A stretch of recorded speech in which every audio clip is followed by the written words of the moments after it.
Magandang araw po sa ating lahat. Magandang araw po lalong-lalo na sa ating Panginoon. Ako nga po pala si John Romy Medina. At ngayong araw po, November 24, 2024, araw ng linggo, ay samahan ninyo akong pag-aralan at pagbulay-bulayan ng mga salita ng ating Panginoon. At ang title po ng ating devotion ngayong araw ay Speak by the Spirit. At ang paksa po natin ay magmumula sa 1 Corinthians chapter 2 verse 13. Sinasabi po dito, "This is what we speak, not in words taught us by human wisdom, but in words taught by the Spirit, explaining spiritual realities with Spirit-taught words." O sa Tagalog naman po, kaya nga kami ay nangangaral hindi sa pamamagitan ng karunungan ng tao, kundi sa pamamagitan ng Espiritu. Ang ipinapaliwanag namin ay mga katotohanan ng espiritual para sa mga nagtataglay ng Espiritu. At para po sa katuruan natin ngayong araw, unang-una, the Spirit speaks to us. Nangungusap po yung Espiritu sa atin.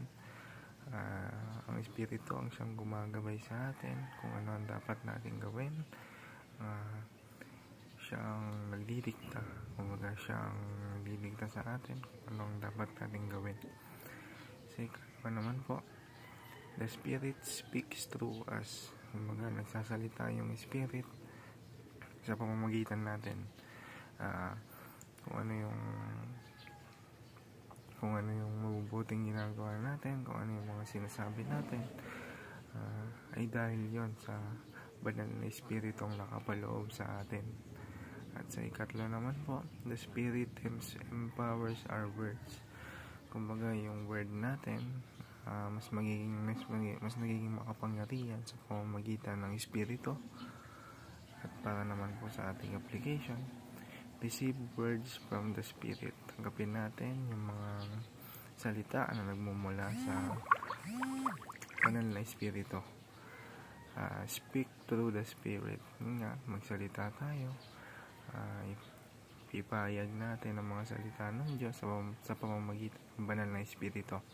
Dahil hindi tayo, sabi nga sa verse, hindi tayo nangangaral sa pamamagitan ng karunungan natin bilang tao. Nangangaral tayo sa pamamagitan ng Espiritu.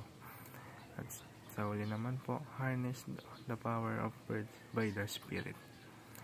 At bilang pagtatapos ng ating devotion, tayo po ay manalangin. Lord, thank you for the gift of your Spirit. I know that you speak to me and I want to hear you more clearly.